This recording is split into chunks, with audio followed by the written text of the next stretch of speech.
صحابہ کرام رضوان اللہ تعالی علیہم اجمعین نے کس قدر قربانیاں کی اسلام کے لیے.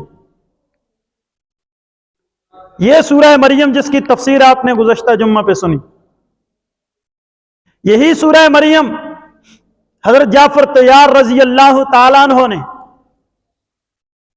نجاشی بادشاہ کے سامنے اس کی تلاوت کی، شاہ حبشہ کے سامنے. یہ حضرت جعفر طیار رضی اللہ تعالیٰ عنہ کون ہیں؟ یہ اللہ کے رسول صلی اللہ علیہ وسلم کے حقیقی چچا کے بیٹے ہیں، سیدنا علی المرتضی شیر ہدا رضی اللہ تعالیٰ عنہ کے بڑے بھائی ہیں. اور جب ہجرت کر کے حبشہ پہنچے اور شاہ حبشہ سے جب آپ کی گفتگو ہوئی، بات ہوئی، تو شاہ حبشہ کے سامنے، نجاشی بادشاہ کے سامنے حضرت جعفر رضی اللہ تعالیٰ عنہ نے حق و صداقت کا دامن نہ چھوڑتے ہوئے صدق کے ساتھ جو سچائی تھی دین کی اس کو رکھا. پہلے دن نجاشی بادشاہ کے سامنے کسی صحابی نے بات رکھی تو نجاشی بادشاہ متاثر نہ ہوا. پھر دوسرے دن مشورہ ہوا تو اصحاب پیغمبر صلی اللہ علیہ وسلم نے فرمایا ہم نے سچائی ہی کو رکھنا ہے، جھوٹ کا سہارا نہیں لینا. ہم اس نجاشی بادشاہ کے سامنے صداقتوں کو ہی رکھیں گے. چنانچہ دوسرے دن جب شاہ حبشہ کے دربار میں، نجاشی کے دربار میں حاضر ہوئے تو دیکھا جو بھی حاضری دے رہا ہے سجدہ ریز ہو رہا ہے. عیسائی کرسچن بادشاہ تھا نجاشی، جو بھی حاضری دے رہا ہے سجدہ ریز ہو رہا ہے. اور رسول اللہ صلی اللہ علیہ وسلم کے رفقا ایسے ہی کھڑے کھڑے جا کے انہوں نے سلام پیش کیا. نجاشی بادشاہ نے کہا خیریت ہے؟ یہ دیکھتے نہیں ہو جو ہمارے ہاں آتا ہے وہ تعظیماً سجدہ ریز ہوتا ہے، تم نے میرے دربار میں سجدہ کیوں نہیں کیا؟ تو سیدنا جعفر رضی اللہ تعالیٰ عنہ نے فرمایا ہماری شریعت نے منع کیا ہے، ہماری اسلامی جو تعلیمات ہیں ان میں ہمیں روکا گیا ہے. تو ایک حبشہ کا بادشاہ ہے، ایک قوم اور قبیلے کا بادشاہ ہے، تجھ جیسی ہزاروں بادشاہیاں مل کر بھی اس سرداری کا مقابلہ نہیں کر سکتی جو سرداری اور جو بادشاہت اللہ نے ہمارے محبوب کو عطا کی ہے. ہم اپنے محبوب کے سامنے سجدہ ریز نہیں ہوتے، انہوں نے منع کیا ہے. تو کون ہے کہ ہم تیرے سامنے سجدہ ریز ہوں؟ اب نجاشی کو جوش تو آیا، اشتعال تو آیا، وہ چاہتا تو وہیں پر ڈیبیٹ ختم ہو جاتی، گفتگو ختم ہو جاتی، ان کو سزا یافتہ کر کے کھڑا کر دیتا. لیکن اس نے بڑے تحمل سے کہا اگلی بات پیش کرو، کس لیے آنا ہوا ہے؟ کہا جی ہم اپنے قیدیوں کی رہائی کے سلسلے میں آپ سے گفتگو کرنے آئے ہیں.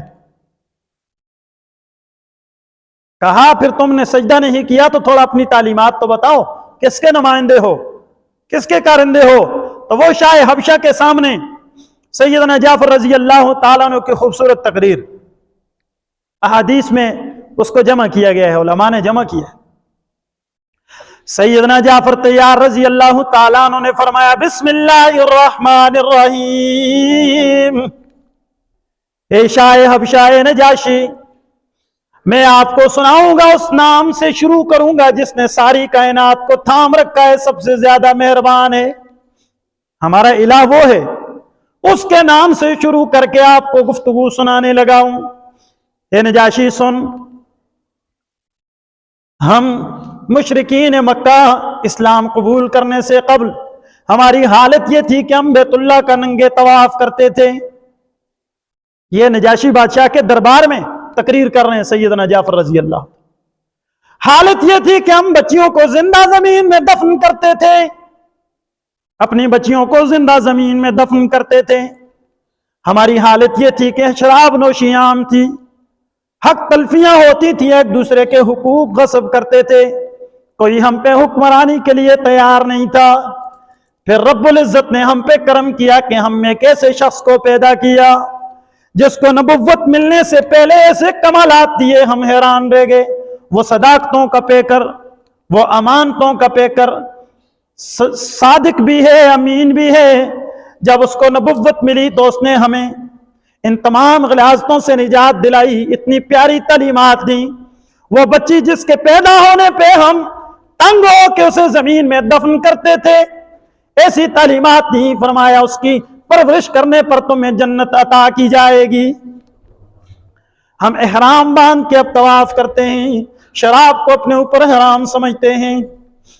پوری اسلام کی انہوں نے ساری کی ساری اسلام کی خصوصیات بیان کی، پھر سورہ مریم کی تلاوت کی، کیونکہ عیسائی تھا نا نجاشی، عیسیٰ علیہ السلام کا ماننے والا تھا، تو حضرت عیسیٰ علیہ السلام کی ولادت کا ذکر سورہ مریم، پھر سورہ مریم کو تلاوت کیا حضرت جعفر نے، کافا یا عین صاد ذکر رحمت ربک عبدہ زکریا اذ نادى ربه نداء خفیا۔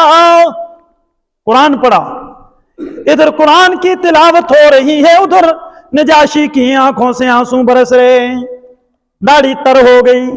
قرآن کی ایک اپنی تاثیر ہے نا، قرآن تو اللہ رب العزت کی وہ کتاب ہے کہ فرمایا کلام خدا میں وہ تاثیر دیکھی، بدلتی ہزاروں کی تقدیر دیکھی۔ سبحان اللہ، سنائیں اونچی آواز سے۔ کلام خدا تاثیر نہ دکھائے، پھر وہ صحابی جو اپنی جان کا نذرانہ اپنے سر کو ہتھیلی پہ لیے کھڑے ہیں، ابھی ابھی موت کا پروانہ سنایا جا سکتا ہے، ڈر کوئی نہیں، خوف کوئی نہیں۔ نجاشی لرزنے لگا۔ یہ قرآن ہے نا، آج ہم نے اس کی تعلیمات کو اور اس کو پیٹھ پیچھے ڈالا ہے۔ نجاشی نے کہا جعفر عجیب کلام آپ نے سنایا، سورہ مریم سنائی، اور میں اس کا اثر یہ ہوا کہ اس کی آنکھوں سے آنسو برس پڑے۔ کہنے لگا جو حضرت عیسیٰ پہ اترا، ہم نے عیسیٰ پہ اترنے والے کلام میں بھی وہی تاثیر دیکھی جو تیرے سنائے ہوئے کلام میں دیکھ رہے۔ اسلام قبول کر لیا، ایک عیسائی بادشاہ نے اسلام قبول کر لیا۔ یہ تعلیمات ہے نا قرآن کی۔ مسلمانوں قرآن دے نیڑے آؤ، ای قرآن دا صدقہ آیاں بہارا، کلام خدا نو جناسی نے لایا، نبی نال رب نے لوائیاں مزارا۔ جنہوں نے کلام خدا کو سینے سے لگایا، رحمت عالم صلی اللہ علیہ وسلم کے دامن میں آ گئے۔ قرآن کو سینے سے لگایا تو قرآن کہتے ہیں اقرا وربک الاکرم، تو قرآن کو پڑھ تو صحیح، وربک الاکرم، قرآن پڑھنا اور عمل کرنا بندے تیرا کام ہے، اکرام کرنا تیرے رب کا کام ہے۔ اور دنیا بھر کے انسانوں کہاں عزتیں تلاش کرتے ہو؟